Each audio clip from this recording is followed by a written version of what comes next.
నమస్తే, నేను మీ షణ్ముఖ్. నిన్న రాహుల్ గాంధీ గారు లీడర్ ఆఫ్ అపోజిషన్ ఒక ప్రెస్ మీట్ పెట్టారు.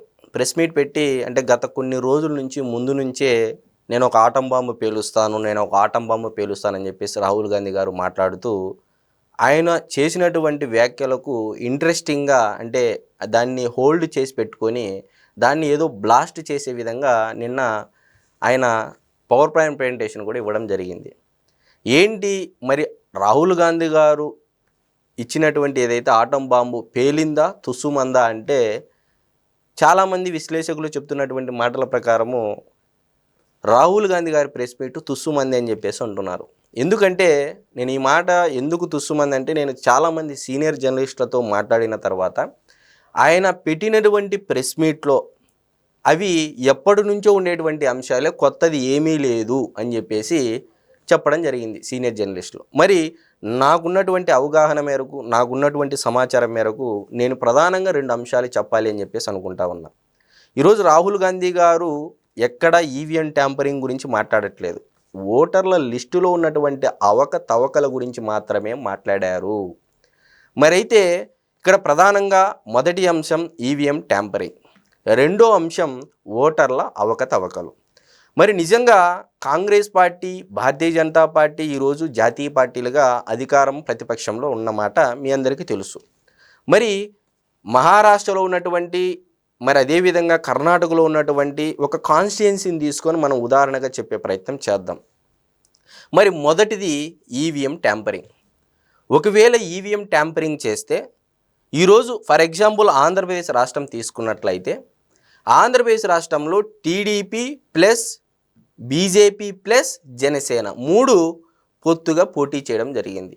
మరి వీళ్ళు చేస్తున్నటువంటి ఆరోపణల ప్రకారము ఒకవేళ ఈవీఎం ట్యాంపరింగ్ జరిగి ఉన్నట్లయితే మరి వైఎస్ఆర్సీపీ పార్టీకి పడిన ఓట్లు కూడా ఇదే బీజేపీకి, టీడీపీకి, జనసేనకు అభ్యర్థులకు పడేటట్లు చేయొచ్చు కదా అనేది ఒక అనుమానము. సో ఇది ఫ్యాక్ట్ చెక్ చేసుకుంటే ఇది జరగదు, ఇట్స్ నాట్ ట్రూ అనేది మనం చెప్పచ్చు. మరి రెండో అంశం, వీళ్ళు ఏమంటున్నారు, ఈవీఎంలు బ్యాలెట్లు అంటే మొత్తం అంతా ఎన్నికల ఓటింగ్ జరిగిన తర్వాత భద్రపరుస్తారు ఒక రూములో. సో ఆల్రెడీ ప్రోగ్రామింగ్ చేసినటువంటి ఈవీఎంలు వాళ్ళు మారుస్తున్నారు అని చెప్పేసి ఒక బలమైనటువంటి అనుమానం ప్రజల్లో కూడా ఉన్నది. అతి ముఖ్యంగా ఓడిపోయినటువంటి ప్రతి ఒక్క పార్టీలోనూ ఉంది. ఇది ఏ ఒక్క పార్టీనో కాదు, ప్రతి ఒక్క పార్టీలోనూ ఉంది. ఒకవేళ అలా మార్చాలి అని అంటే జరుగుతుందా అనేది ఒకసారి ఫ్యాక్ట్ చెక్ చేసుకుంటే రాష్ట్రం మొత్తం మీద ఎన్ని ఈవీఎంలు ఉంటాయి అనేది ఇక్కడ మనం ప్రధానంగా మాట్లాడాలన్నటువంటి అంశం. కొన్ని వేలకు పైగా ఈవీఎంలు ఉంటాయి. మరి నైటుకు నైట్ కొన్ని వేల ఈవీఎంలు మార్చేటువంటి అవకాశం ఉంటుందా? మరి ఒకవేళ మార్చినట్లయితే 2019లో జగన్మోహన్ రెడ్డి గారు గెలిచినప్పుడు 151 సీట్లు ఎందుకు రావాలి? వైనాట్ 175 అని చెప్పేసి అదే 175కు 175 ఈవీఎం ట్యాంపరింగ్ చేసి ఉండొచ్చు కదా. ఓకే, కాకపోతే మూడో అంశం మాట్లాడదాం. మరి మూడో అంశం ఏంటంటే ఈరోజు టీడీపీ, బీజేపీ, జనసేన పోటీ చేస్తే మరి టీడీపీ అభ్యర్థి ఒకవేళ కూటమిలో పొత్తు ధర్మంలో భాగంగా ఫర్ ఎగ్జాంపుల్ ధర్మవరం నియోజకవర్గంలో తెలుగుదేశం పార్టీ ఓటర్లు ఆడ మేజర్ ఓట్ బ్యాంక్. మరి తెలుగుదేశం పార్టీ ఓటు బ్యాంకు ఈరోజు బీజేపీ పార్టీ పోటీ చేస్తే ఎలా ఈవీఎంలో దాన్ని ప్రోగ్రామింగ్ చేసి బీజేపీకి పడేటట్లు చేస్తారు? మరి పొత్తులో ఉన్నప్పుడు కొన్ని నియోజకవర్గాల్లో బీజేపీ ఉంది, కొన్ని నియోజకవర్గాల్లో తెలుగుదేశం పార్టీ ఉంది, కొన్ని నియోజకవర్గాల్లో జనసేన పార్టీ పోటీ చేసింది. మరి ఎలా ఇది ప్రోగ్రామింగ్ చేస్తారు? ఎయిదర్ టీడీపీ వర్సెస్ వైసీపీ ఉంటే ఈవీఎం ట్యాంపరింగ్ చేయడానికి చాలా ఈజీగా ఉంటుంది అని మనం అనుకుంటే మరి ఎలా సాధ్యం? ఇది పొత్తులో పోటీ చేశాయి. మరి ఇవి చాలా అనుమానాలు ఉన్నాయి. మరి ఒకవేళ ఒక నియోజకవర్గంలోనే కొన్ని బూతుల్లోనే సెలెక్ట్ చేసుకొని రాష్ట్ర వ్యాప్తంగా అన్ని బూతులు మేనేజ్ చేసి సో ట్యాంపరింగ్ చేయొచ్చు అని చెప్పేసి అంటా ఉన్నారు. ఎలా సాధ్యమవుతుంది? నేను ఇందాకే చెప్పానండి, పొత్తులో ధర్మం ఉన్నప్పుడు ఒక బూతులో ఆడ కూర్చుంటాడు ఏజెంటు, బ్యాలెట్ పేపర్ కనపడుతుంది, ఓట్ల లెక్కింపు తక్కువ ఎక్కువ అని చెప్పేసి ఈ మధ్యకాలంలో చాలా డిస్కషన్ నడుస్తూ ఉంది. ఇది మొదటి అంశం, EVM tampering. So EVM tampering అనేది అసాధ్యము. మరి ఈరోజు కాంగ్రెస్ పార్టీ జాతీయ అధ్యక్షుడైనటువంటి రాహుల్ గాంధీ గారు ఏమని చెప్పారు ఓట్లలో అంటే ఒక ఎగ్జాంపుల్గా ఉదాహరణగా తీసుకొని బెంగళూరు సెంట్రల్ నియోజకవర్గం పార్లమెంటు నియోజకవర్గాన్ని తీసుకొని 8 నియోజకవర్గాల్లో ఉన్నటువంటి 7 అసెంబ్లీ నియోజకవర్గాల్లో కాంగ్రెస్ పార్టీకి మెజారిటీ వచ్చింది, ఒక్క కాన్స్టిట్యుయెన్సీలోనే బీజేపీకి మెజారిటీ వచ్చింది, ఇక్కడ బీజేపీ గెలిచింది, మాకు ఇప్పటికీ ఊహకు అందలేదు అని చెప్పేసి ఆయన చెప్పడం జరిగింది. రెండోది ఒకే పేరు మీద అంటే ఒకే అడ్రస్తో ఒకే ఇంటిలోనే దాదాపు కొన్ని అంటే 10ల సంఖ్యలో ఓటర్లు ఉన్నారు అని చెప్పేసి అన్నారు. ఇది ఎప్పటి నుంచో ఉన్న అంశం అండి.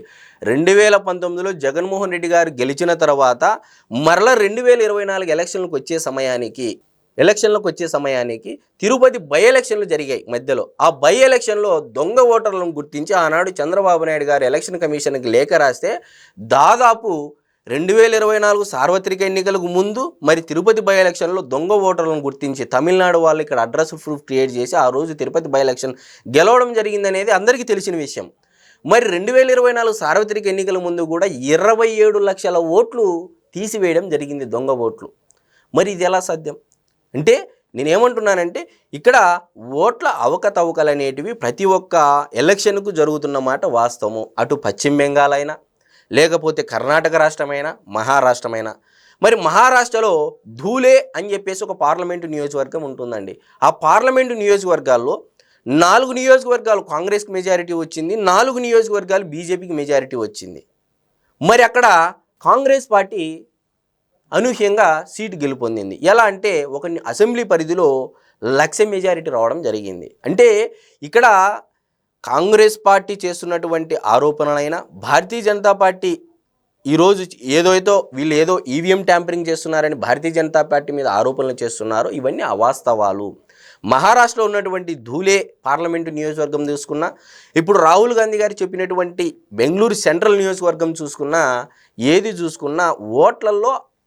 ఓటర్ల లిస్టులో అవకతవకలు ఉన్న మాట అయితే వాస్తవం. గతంలో చంద్రబాబు నాయుడు గారు ఇదే అంశం పైన పోరాడారు. ఈరోజు జగన్మోహన్ రెడ్డి గారు ఆ ఓటర్ల లిస్టు ఉన్నటువంటి అవకతవకల్ని కాస్త ఈవీఎం ట్యాంపరింగ్గా ప్రజల్ని పోర్ట్రేట్ చేస్తున్నారు. ఇదే 2024 సార్వత్రిక ఎన్నికల ముందు జగన్మోహన్ రెడ్డి గారు అధికారంలో ఉన్నారు. మరి అధికారంలో ఉన్నప్పుడు ఈవీఎం ట్యాంపరింగ్ చేయడము చంద్రబాబు నాయుడు గారికి సాధ్యమా, లేకపోతే లోకేష్ గారికి సాధ్యమా, లేకపోతే భారతీయ జనతా పార్టీకి సాధ్యమా? ఒకవేళ భారతీయ జనతా పార్టీకి సాధ్యమేననుకుంటే ఎందుకు 240 సీట్లకే పరిమితం అవుతారు పార్లమెంటు సీట్లు? మరి వాళ్ళు ఏకపక్షంగా భారతీయ జనతా పార్టీకి 300, 400 తెచ్చుకొని వన్ సైడెడ్గా రూలింగ్ చేయొచ్చు కదా. ఈరోజు చంద్రబాబు నాయుడు గారి మీద నితీష్ కుమార్ గారి ఎంపీల బలం మీద కూడా ఆధారపడాల్సినటువంటి అవసరం ఏంటి భారతీయ జనతా పార్టీకి? అంటే ఇక్కడ ఈవీఎం ట్యాంపరింగ్ అనేది జరగలేదు అనేది ఫ్యాక్ట్ చెక్ ద్వారా మనకు తెలుస్తూ ఉంది. మరి రెండో అంశం ఓటర్ల అవకతవకలు అనేది ఇది ఎప్పటి నుంచో జరుగుతున్నటువంటి ఒక సమస్య. ఇది ఏ ఎలక్షన్కి ఆ ఎలక్షన్కి ముందు 20 రోజులు అంటే ఈరోజు ఓటర్ల లిస్ట్ అంటే దాదాపు కొన్ని లక్షల పేజీలు ఉంటుందండి ఓటర్ల లిస్టు. ఎలక్షన్ కమిషన్ ఇచ్చేటువంటి ఒక రాష్ట్రంలో కొన్ని లక్షల పేజీలు ఉంటుంది. సో ఈరోజు 2024 సార్వత్రిక ఎన్నికల ముందు తెలుగుదేశం పార్టీకి సంబంధించినటువంటి ఎన్ఆర్ఐలైనా లేకపోతే ఉద్యోగస్తులు అంటే సాఫ్ట్వేర్ ఉద్యోగస్తులు, ఆ పార్టీ సానుభూతి పరులు, లేకపోతే ఆ గ్రామాల్లో ఉన్నటువంటి వారు టెక్నికల్గా దగ్గర కూర్చొని ఈ ఓటర్ ఉన్నాడా లేదా మ్యాపింగ్ చేసుకొని అన్నీ చూసుకున్న తర్వాత ఆ లిస్ట్ అంతా ఎలక్షన్ కమిషన్కి మళ్ళీ సమర్పిస్తే దాదాపు 27 లక్షల ఓట్లు బోగస్ ఓట్లు తీసేశారండి ఎలక్షన్ కమిషన్. సో ఈరోజు ఓటర్ల అవకతవకలు ఉన్నమాట అయితే వాస్తవము. ఇది ఒక ఆంధ్రప్రదేశ్ రాష్ట్రమే కాదు, భారతదేశంలో ప్రధానంగా ఉన్నటువంటి సమస్య. ఈ సమస్యని ఎలా నివృత్తి చేయాలి అంటే ఆధార్కి ఓటర్కి ఏదైతే ఓటు హక్కు ఉంటుందో ఆధార్కి అనుసంధానం చేస్తే ఈ ఓటు కార్డుకి ఓటింగ్ కార్డుకి అదేవిధంగా ఆధార్కి లింక్ చేస్తే ఖచ్చితంగా దీనికి ఒక సమస్య అనేది మనకు తెలిసిపోతుందని అయితే మనం ప్రధానంగా చెప్పొచ్చు. ఈ దొంగ ఆధార్ కార్డులు, దొంగ ఓటర్ ఐడి కార్డులు క్రియేట్ చేసి లాస్ట్ టైము తిరుపతి బై ఎలక్షన్లో కూడా ఇదే జరిగితే ఆ రోజు చంద్రబాబు నాయుడు గారు కూడా ఇదే విషయం పైన పోరాడారు. సో మహారాష్ట్రలో ఉన్నటువంటి ధూలే పార్లమెంటు నియోజకవర్గం ప్రకారం మనం తీసుకున్న కాంగ్రెస్ పార్టీ చేస్తున్నటువంటి వాదనలు సరైనటువంటివి కాదు. రెండోది బెంగళూరు సెంట్రల్ను ఉదాహరణగా చెప్తూ ప్రతి అసెంబ్లీ కాన్స్టిట్యుయెన్సీలోని ఇదే జరుగుతుందా అంటే అది కూడా ఖచ్చితంగా చెప్పలేము. సో ఏ రకంగా చూసుకున్నా ఈవీఎం ట్యాంపరింగ్ అనే కాన్సెప్టే ఒక అభూత కల్పన. ఓటర్ల అవకతవకలు జరిగాయన్న మాట అయితే వాస్తవం. సో రాహుల్ గాంధీ గారు నిన్న చెప్పినటువంటి ప్రెస్ మీట్లో ఇచ్చినటువంటి పవర్ పాయింట్ ప్రజెంటేషన్లో ఆటం బాంబు పేలిందా అంటే సీనియర్ జర్నలిస్టులు చెప్పినటువంటి సమాచారం ప్రకారం తుస్సుమంది అని అయితే మనం చెప్పొచ్చు. సో ఇక్కడ రాహుల్ గాంధీ గారిని నేను తప్పు పట్టట్లేదు, లేకపోతే భారతీయ జనతా పార్టీకి సంబంధించి నేను తప్పు పట్టట్లేదు. సో ఓటర్ల లిస్టులో అవకతవకలు ప్రతిసారి ప్రతి ఎలక్షన్కి ఇదొక సమస్యగా మారింది. ఈ సమస్య మనం నివృత్తి చేయాలి అంటే ఆధార్కి ఓటర్ ఐడికి అనుసంధానం చేసుకొని ఎలక్షన్ కమిషన్ ఆ ఓటర్ల లిస్టు ఎలక్షన్కి ముందు ఇస్తే ప్రతి ఒక్క పార్టీ చెక్ చేసుకొని తిరిగి టైం ఇచ్చి ఆ టైంలో ఎలక్షన్ కమిషన్ మరలా చివరగా ఒక లిస్ట్ రిలీజ్ చేస్తే మేబీ అంత సమస్య సాల్వ్ కాకపోవచ్చు, కానీ కొంత సమస్య అయితే నివృత్తి అవుతుంది అయితే నేను చెప్పగలను. నమస్తే.